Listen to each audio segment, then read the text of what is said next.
Bonjour à tous nos élèves de 3e année! Bonjour à toi! Donc aujourd'hui, vous allez voir la première capsule de Madame Hélène et Madame Annick. Suite à ton plan de travail que tu as reçu, tu vas voir que tu as à nous envoyer des phrases qui vont contenir tes mots de la semaine. Fais attention puisque nous t'avons donné 2 semaines à la fois pour se rendre jusqu'à la fin de l'année avec les mots de vocabulaire pour que tu puisses toutes les avoir vus d'ici la fin de l'année. Donc, afin de t'aider à faire ta correction, on va te faire un petit rappel sur le code Le code POAC! Le code POAC que Mme Hélène va animer avec toi pour que tu puisses revoir comment on fait les étapes quand on fait une correction de texte, de phrase ou de dictée. Super! Donc, sans plus tarder, Madame Annick, elle va changer d'écran. Elle va mettre à l'écran la phrase qu'on a composée ensemble. Donc, la première chose à faire quand tu composes une phrase, tu vérifies si la structure de ta phrase est bonne. Donc, est-ce que ta phrase, elle se lit bien? Est-ce qu'elle est logique? Est-ce que tu as oublié d'écrire des mots? Est-ce qu'il y a des mots de trop? Donc, est-ce que la phrase que j'ai écrite, est-ce qu'elle se lit bien? Est-ce qu'elle a une bonne structure? C'est ça que je regarde là. Donc, Madame Annick, voulez-vous lire ma phrase? Alors, la phrase que nous avons, « Je me promène près des petits ruisseaux plusieurs fois chaque jour pour couper les grandes branches. » La structure de phrase est bonne. La phrase, elle est logique. Elle se lit bien. Donc là, maintenant, je vais attaquer mon code POAC. Donc, je vais écrire dans la marge POAC. P pour ponctuation, O pour orthographe, A pour accord et C pour conjugaison. Donc, Madame Annick, quand je commence par la ponctuation, qu'est-ce que je dois faire dans mon code POAC pour vérifier si j'ai une bonne ponctuation? Première étape, tu encercles ta lettre majuscule et tu encadres ton point. Alors, j'encercle ma lettre majuscule. Ah, je l'avais faite, ma lettre majuscule. Si elle n'est pas faite, tu la corriges par-dessus. Et ensuite, je viens pour encadrer mon point. Ah, mon point n'est pas là. Je ne vais pas encadrer rien. Je vais mettre un point et ensuite, je vais l'encadrer. Donc, ma phrase, maintenant, elle est bien ponctuée. Bien sûr, on aurait pu mettre des virgules dans la ponctuation d'une phrase, mais dans cette phrase-là, ce n'était pas nécessaire. Un point d'exclamation, un point d'interrogation aussi à la fin de ta phrase. Ça fait partie de la ponctuation. Merci, Mme Annick. Donc, le P est fait pour cette phrase-là. Maintenant, c'est les fautes d'orthographe. Donc, dans chacune de tes phrases, tu vas te questionner sur 3 mots pour vérifier s'ils sont bien orthographiés, s'ils sont bien écrits, s'il n'y a pas de faute dans les mots.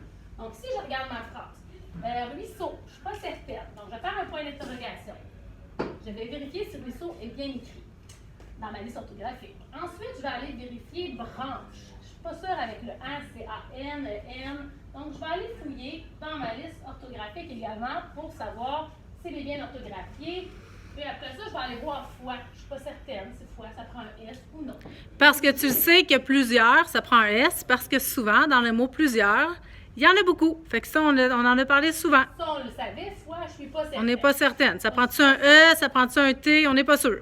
Donc, je vais aller voir dans la liste orthographique. Donc, toi, chez toi, tu es supposé d'avoir ton zotine bleu qui s'appelle liste orthographique. Tu sais que tous les mots sont classés, tous les mots de première année, deuxième année et troisième année sont classés en ordre alphabétique. Donc, je vais aller voir mon premier mot, ruisseau. On a aussi, Mme Hélène, tous nos verbes qui sont dedans quand on va faire notre C. Donc, tu as aussi tes verbes qui sont là. À la fin, nos 5 verbes de troisième année. Donc, je vais aller voir dans les R. Bon, moi, je suis chanceuse, je suis tombée dans les R. R-A, moi je veux R-U, R-A, R-E, R-E, R-E, c'est plus loin le U que le E. Je continue, il y a plusieurs pages pour mes R. R-E, R-I, R-O, R-O. Ah, ruisseau, il est là.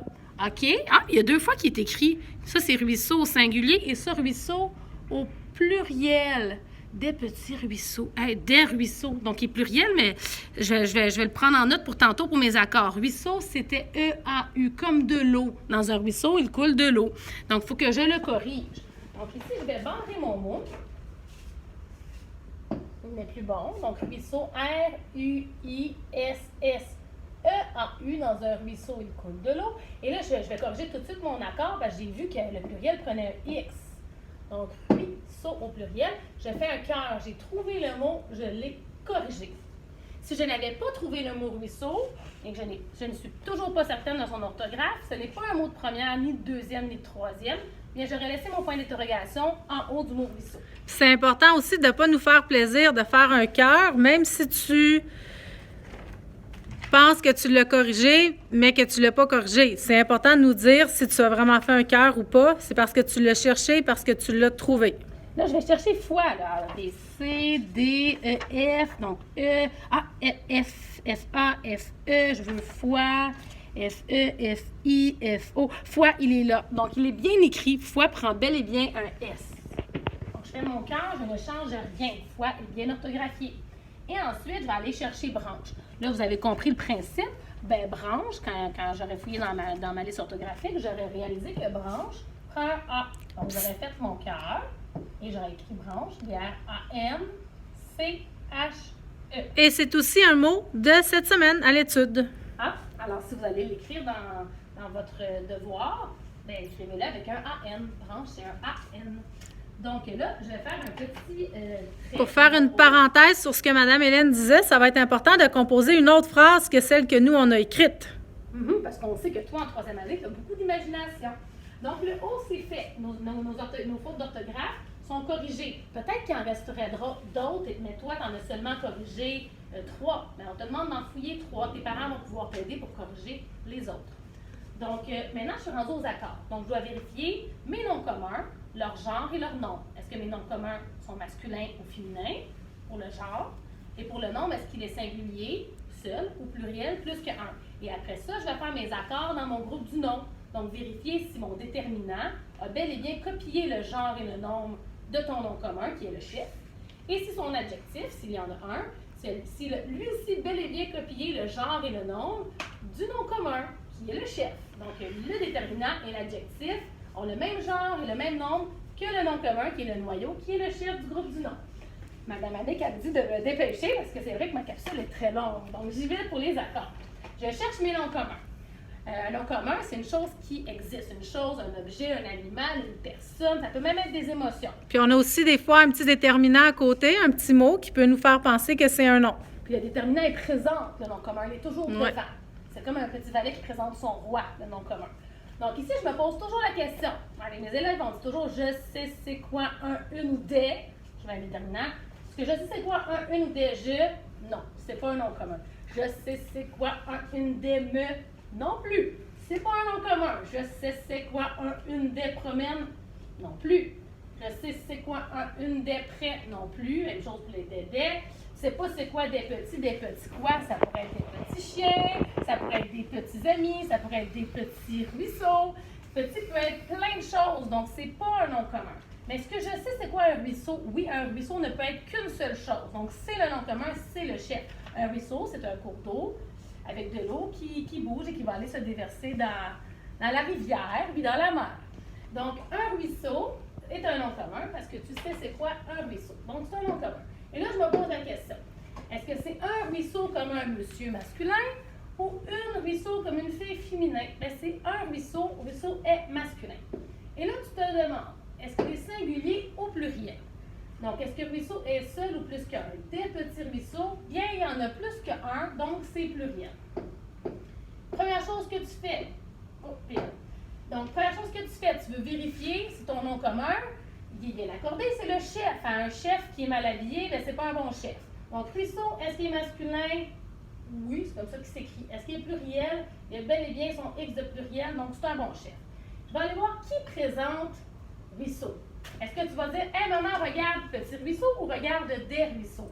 Des, c'est son déterminant, c'est lui qui présente ruisseau. Donc, est-ce que mon déterminant ici a pris le genre et le nombre de ruisseaux? Est-ce qu'il est masculin? Oui, des peut être masculin ou féminin. Est-ce qu'il est pluriel? Oui, des, c'est plus que 1. Et là, je vais aller voir son adjectif. Mon nom commun, s'il a un adjectif, il est soit devant, soit en arrière. Ou il peut en avoir deux, ça aurait pu être des petits ruisseaux bleus. Donc là, il est devant. Donc, petit nous donne de l'information supplémentaire sur ruisseau. Donc, petit est l'adjectif de ruisseau.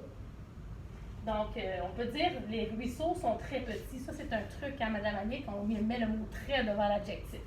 Donc, ruisseau, est-ce qu'il est masculin? Oui, parce que sinon, on aurait écrit petit. Est-ce qu'il est pluriel? Non, parce qu'il manque un S. Donc, on le rajoute et on fait la flèche parce que le nom commun, il est donneur du genre et du nombre, comme j'ai dit tantôt. Donc là, ici, on a fait un exemple d'accord. Il y en aurait plein d'autres noms communs, plein d'autres accords à faire. Je vais faire peut-être l'autre accord qu'on n'avait pas...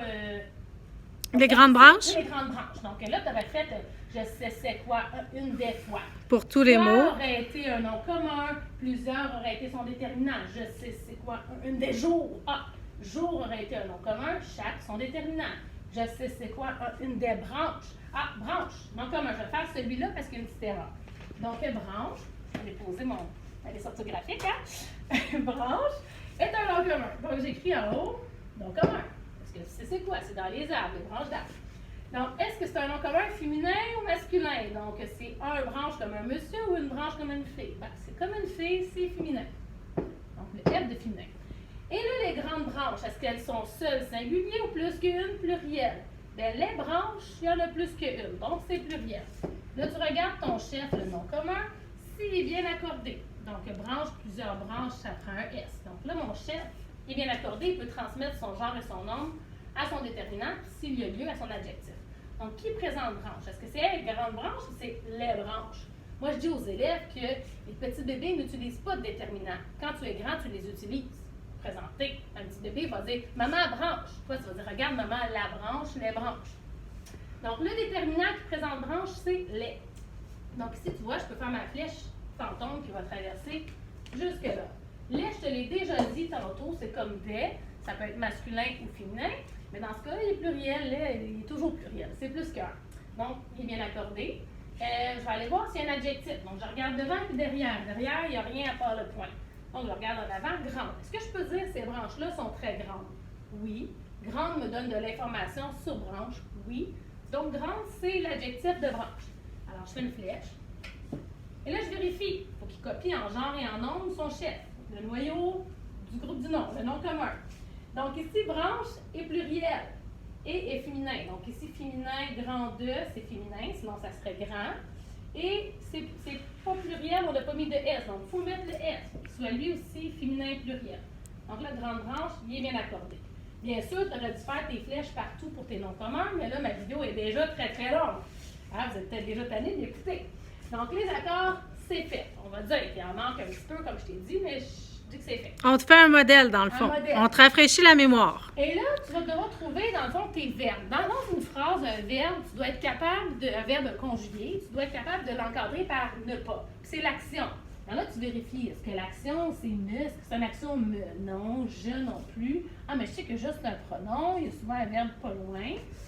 Est-ce que prêt, c'est une action? Je prêt, tu prêt, non? Promène. Hein? Promener, c'est une action.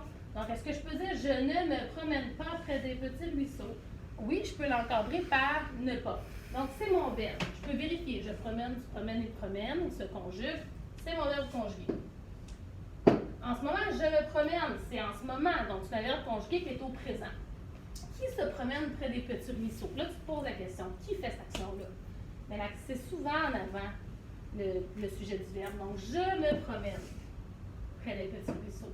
Donc là, il serait juste à dire le « je », mais c'est quelle personne et quel nombre. Donc, comme j'explique à mes élèves, c'est la personne la plus importante, c'est toi. C'est la première personne. La première personne du singulier, parce que c'est tout seul, hein, « je ». Donc, c'est pour ça qu'on dit première personne du singulier, c'est le « je » qui est tout seul.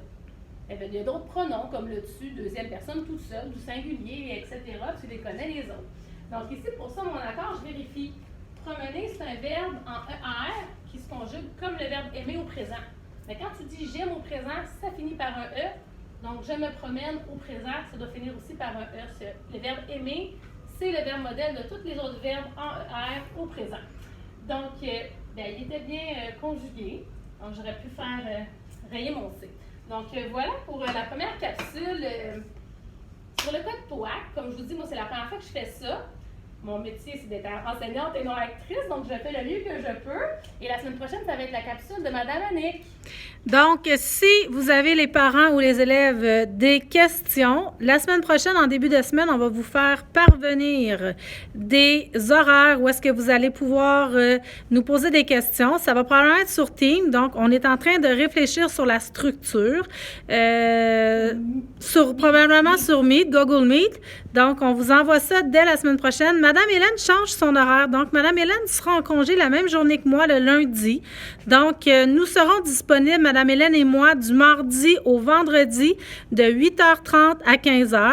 Madame Alexandrine est là du lundi au vendredi de 8h30 à 15h. Donc, n'hésitez pas si vous avez des questions, on vous répond durant les heures de travail. On vous souhaite une belle fin de semaine. Puis on vous aime, les cocos, on s'ennuie Oui, de vous autres. puis bonne semaine. Je vous ai dit bonne fin de semaine parce qu'on le fait vendredi, mais on va vous l'envoyer probablement en début de semaine. Bonne semaine, Merci. on vous aime. Bye bye.